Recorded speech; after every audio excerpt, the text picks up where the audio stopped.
Wilujeng enjing barudak sadayana, wilujeng patepang deui sareng Bu Intan dina pelajaran bahasa Sunda. Dina pangajaran kali ieu, Ibu bade ngadugikeun pangajaran anu kadua, nyaeta pangalaman anu matak nineng. Dina pangajaran anu kadua, aya ngaregepkeun padaran ngeunaan carita pangalaman. Naon sih ari pangalaman teh? Pangalaman teh nyaeta kajadian anu karandapan ku sorangan. Pengalaman itu adalah kejadian yang dirasakan oleh diri sendiri. Jadi, upama urang nyaritakeun pangalaman teh sarua jeung nyaritakeun kajadian anu kaalaman atawa karandapan ku sorangan. Tah, unggal jalma teh miboga pengalaman sewang-sewangan. Setiap manusia mempunyai pengalamannya masing-masing. Eta pengalaman teh aya anu pikabungaheun, pikasediheun, pikasieun jeung sajabana. Tah barudak sadayana, ayeuna Ibu bade masihan conto pengalaman anu pikabungaheun. Pengalaman anu pikabungaheun yaitu pengalaman yang sangat menyenangkan. Contoh pengalaman anu pikabungaheun nyaeta waktos abdi naik ka kelas 3, abdi teh bade dibagi rapot. Meni deg-degan sieun teu naik, mangkaning anu nampina oge mamah abi. Abi bingah pisan waktos diwartosan ku mamah yen abdi teh naik ka kelas 3. Tah eta nyaeta salah sahiji pangalaman anu matak pikabungaheun. Tah anu kadua aya pengalaman anu pikasediheun. Contoh pengalaman anu pikasediheun nyaeta waktos punini maot, abdi sedih pisan. Waktos nini maot teh nini teh nyaaheun pisan ka abi, upami aya karorompok anu pangpayuna ditaroskeun teh abi. Jadi merasa kehilangan sosok nenek yang selalu bertanya diri kita. Kalau kita datang ke rumahnya, pasti yang pertama ditanyakan itu diri kita. Tah anu katilu aya pengalaman anu pikasieun. Pengalaman anu pikasieun contona nyaeta waktos ngiringan jurit malam, abdi sareng rerencangan saregu kedah ngalangkung ka kuburan. Jaba poek deui teu aya lampu, abi meuni sieun pisan. Tah eta nyaeta salah sahiji pengalaman anu pikasieun.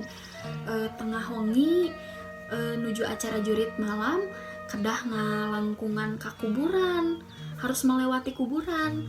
Memang banyak kan, satu regu, satu tim, tetapi tetap saja kita merasa takut.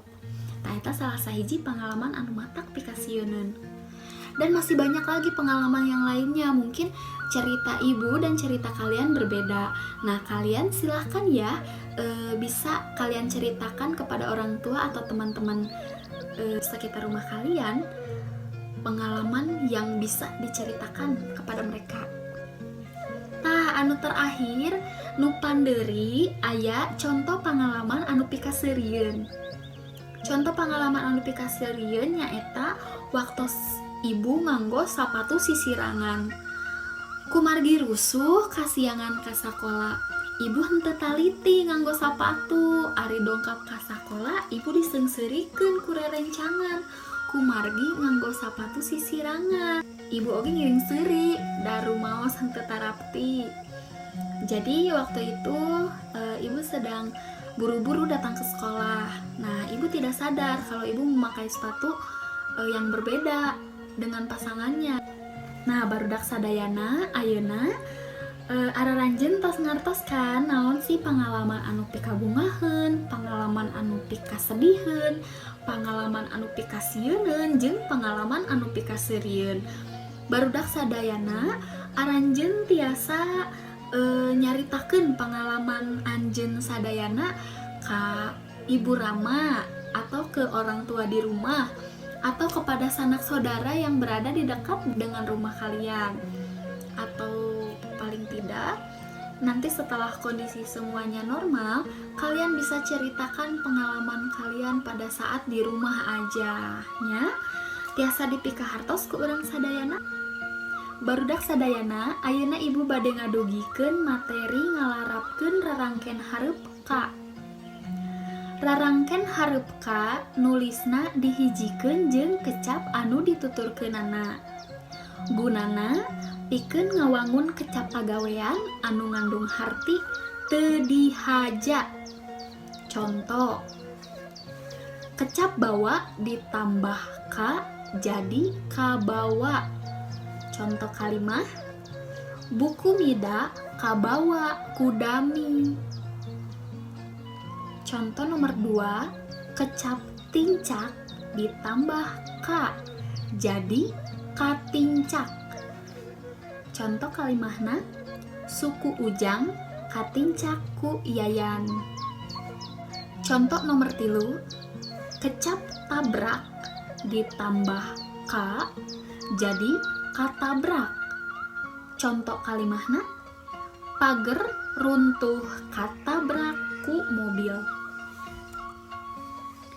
Tah saatos materi ngalarapkeun rarangken hareup ka, ayeuna ibu bade ngadugikeun materi ngalarapkeun kecap pangantep ka. Tah kecap pangantep teh gunana pikeun nuduhkeun tempat atawa jelema anu dituju. Nulisna dipisahkeun jeung kecap anu dituturkeunana. Contoh, ka ditambah mana jadi kamana. Contoh kalimahna, bade angkat ka mana bu? Contoh nomor 2, ka ditambah dieu jadi ka dieu. Contoh kalimahna, teu kenging ameng ka dieu aya nu ujian.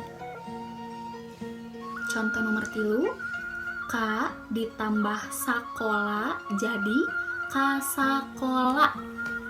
Contoh kalimahna, tabuh 7 dami tos dugi ka sakola. Mung sakitu materi nu tiasa didugikeun ku ibu dina dinten ayeuna, mugia materi anu tos didugikeun ku ibu tiasa dipikahartos ku araranjeun sadayana.